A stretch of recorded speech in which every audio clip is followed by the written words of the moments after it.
I would do no commercial breaks because... Oh. Boom. Because honestly, that shit is annoying. I'd be watching Raw and I'm like, oh my gosh, another commercial break? Are you kidding me? That is the best answer. I'm a champion!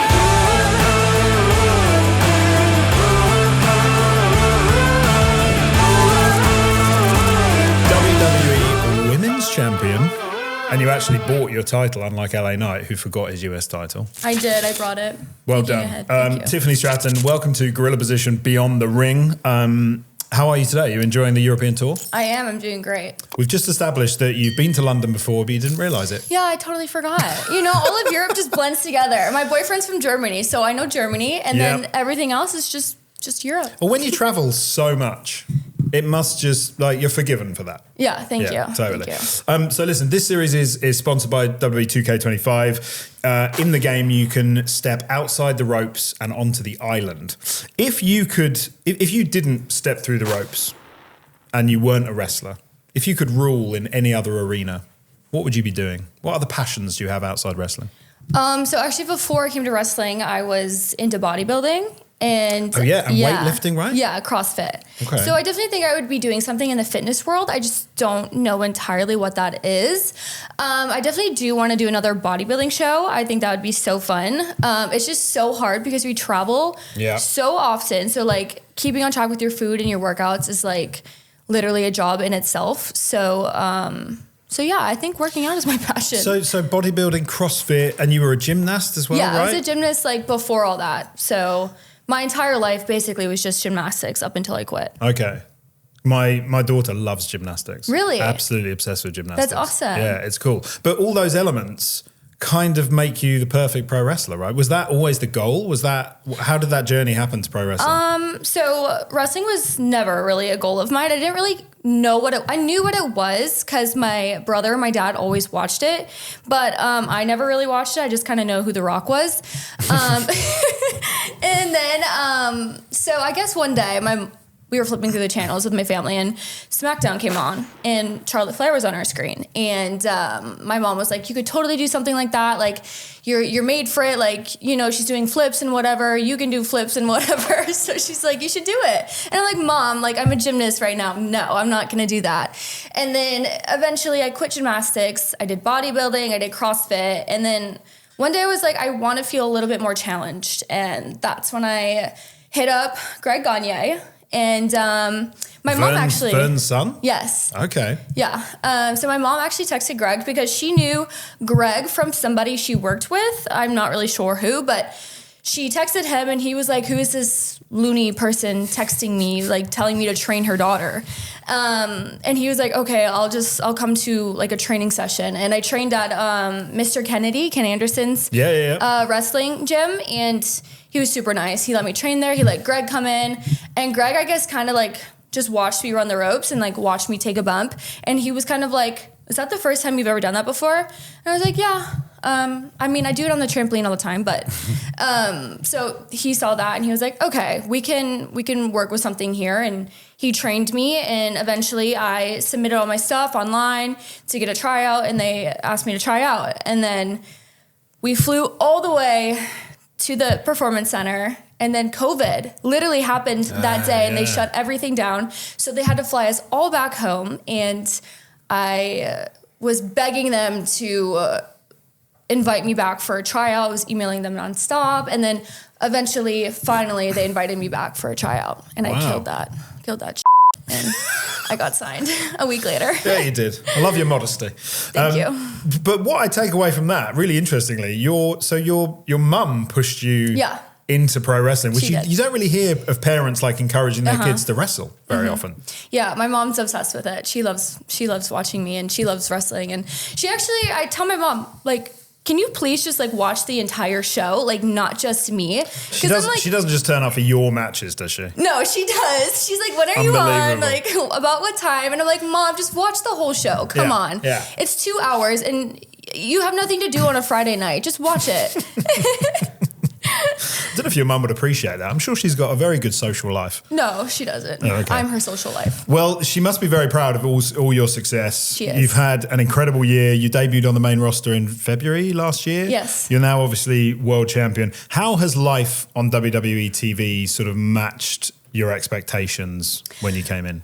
So down at NXT, obviously it was no traveling. So, I mean, they're traveling now, but not as nearly, we weren't traveling at all when I was in NXT. And so obviously the traveling has been so hard to get familiar with. And, last year, SmackDown had so many international tours. We were out of the country at least once a month, sometimes twice a month. I literally went from Europe to Saudi and then back to Europe for another tour. And then a couple weeks later, we had a Christmas tour. Yeah. Thankfully, the SmackDown side, we were kind of all in Florida, so that was easy. But the traveling has just been nothing that I expected it to be. I knew we traveled every week, but like the out of the country stuff, it was a lot. But now I'm like, you know what? This is easy because like I've kind of got a little system, like a routine going and everything. So I've adjusted a year later. Do you know what I've just realised? You mentioned Saudi. You came to London straight after Saudi. Oh, that's why you don't remember you were in London. Yes. Because you were all over the place. That was that month. That was in November. Yeah. There you go. That explains that. So congratulations on the cash-in. Thank you. It was a great moment. Obviously a big build-up, lots of teasers to it. How does a first world title win in WWE feel compared to like other traditional sports? Because of the creative nature of the business, is it like, do you celebrate or is it more like, what's the next part of the story? I definitely feel like it's scary. You know, I've only been doing wrestling for like 3 years now. I've only been on SmackDown for a year now. So it was scary. Yeah. I'm still trying to, you know, figure this stuff out. And I find it very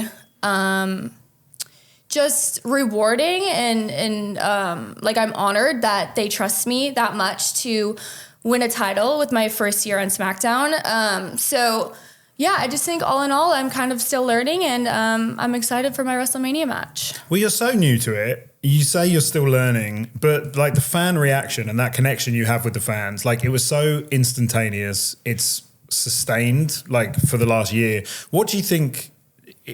How do you think that connection has come about? Like, what do you bring to the table that maybe some of the other female performers don't?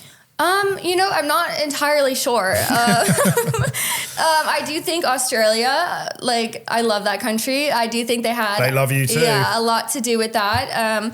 I heard it was because the reason why I got such a good crowd reaction in Australia is because they watch NXT. It's like more common to watch NXT than it is like SmackDown and Raw. So I think that's a little bit why, like they knew me and they wanted to chant me more, I guess. So, and then coming back from Australia to the States, I think people were worried like it wasn't gonna translate over to the States, and thankfully it did. And so I think Australia just had a lot to do with, you know, becoming over with the fans and stuff like that. So shout out Australia. Yeah, boy. So in WWE 2K25, in the new My GM Goes Worldwide feature, you can play friends online in GM mode. But if you were SmackDown GM, what would your first course of action be? Is there a change in WWE that you would make? That's a really good question. I've never even thought about that. If you were the final boss. Final boss. What rules would you make? I would do no commercial breaks because... Oh! Boom! Because honestly, that is annoying. I'd be watching Raw and I'm like, oh my gosh, another commercial break? Are you kidding me? That is the best answer. But in the game, no commercial breaks. Yeah. So that's great. Okay. So let's talk about you defending the title against Charlotte Flair, WrestleMania, huge match coming up. Considering Charlotte standing with a company, the fact that she's a bit of a ledge, are you feeling the pressure now? Yeah, I mean, of course I am. She is the reason why I got into wrestling. She's obviously been in the business for, I think, 15 years now. So she's got quite a lot more experience than me, and that's okay. I'm only 25 years old. So going into WrestleMania, I felt like I kind of had everything to lose.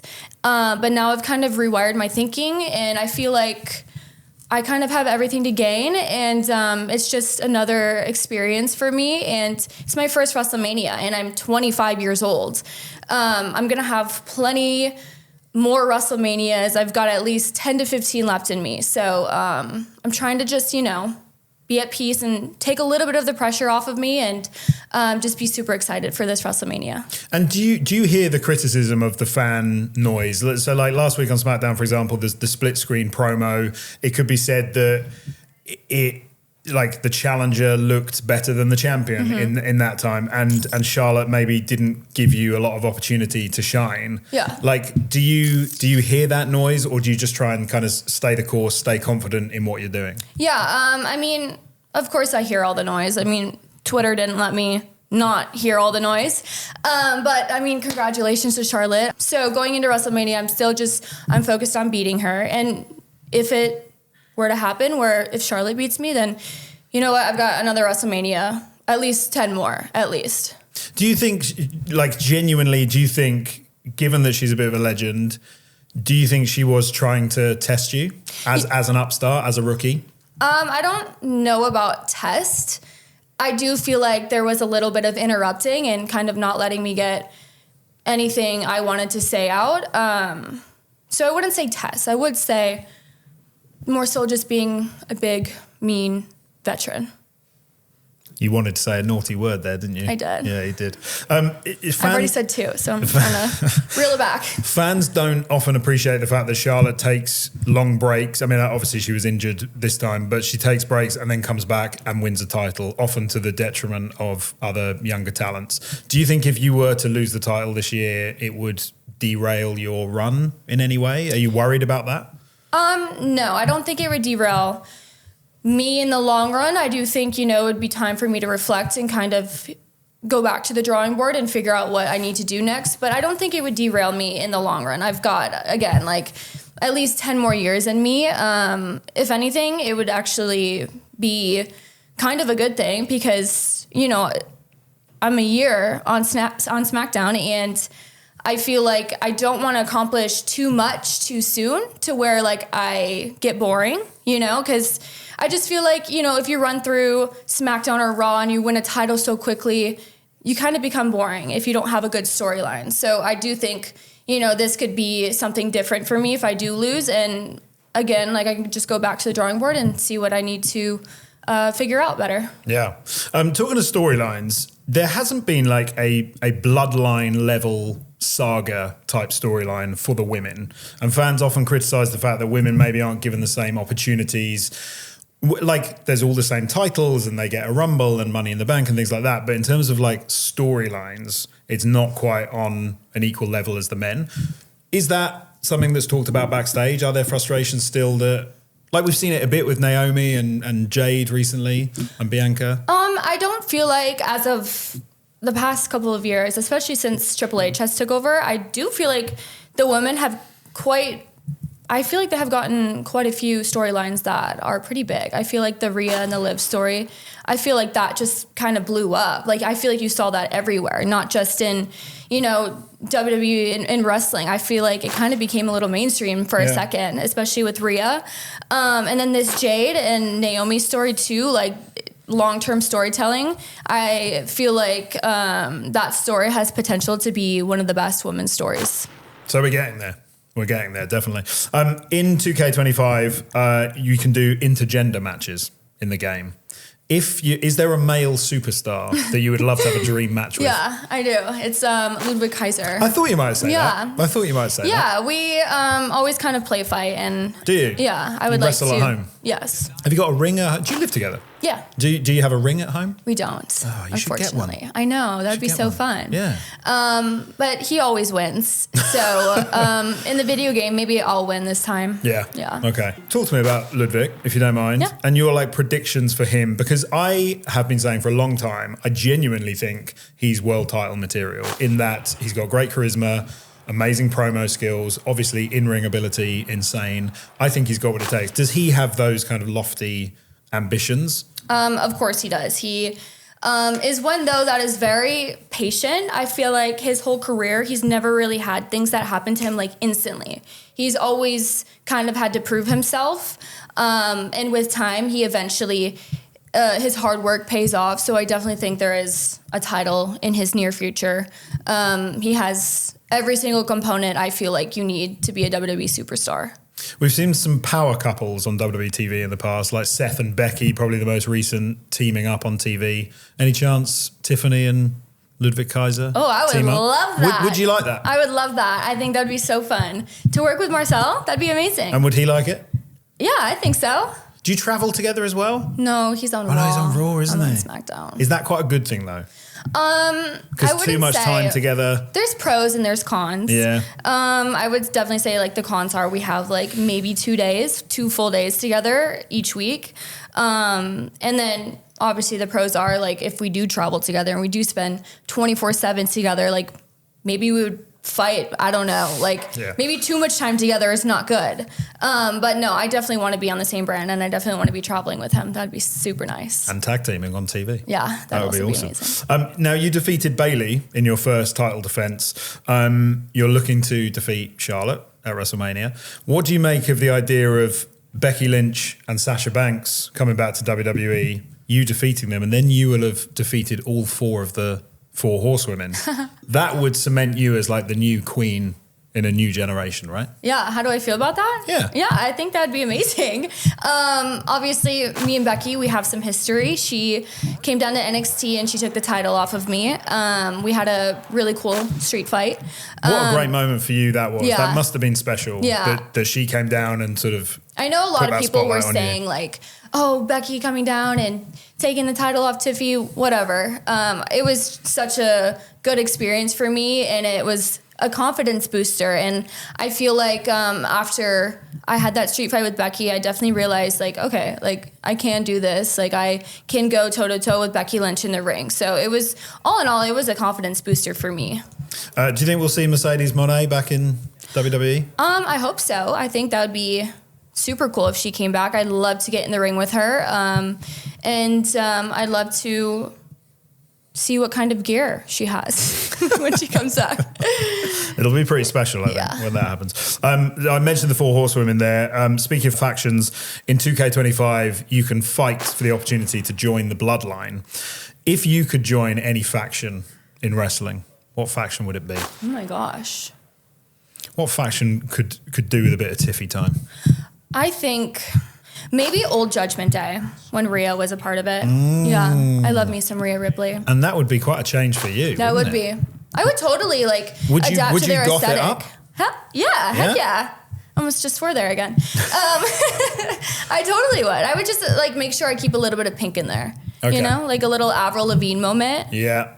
I love that. Yeah. I love that. Finally, 2K25 has a roster for the ages. Classic venues and PLEs to compete at. If you could create a dream scenario for yourself, like any PLE, any city, any opponent, any match stipulation, okay, what does that dream match that we could create in the game, what does that look like for you? Well, one of my dream matches is actually me and Charlotte. So that's already happening. So I won't pick that one. Maybe me versus Trish Stratus. I know we just tag teamed, but dream match of mine as well. And maybe in Minneapolis at the Wells Fargo Arena. Okay. I think that's what it's called. Minneapolis, in a WrestleMania, in a street fight. In a street fight? I love street fights. Could Trish do a street fight, do you think? 100%. I think she could. Yeah. Well, try and persuade her to come back and make that happen. I'll text her right after this interview. Tiffany, thank you so much for your time. Thank you. Pleasure to see you. Thank you. I'm a champion.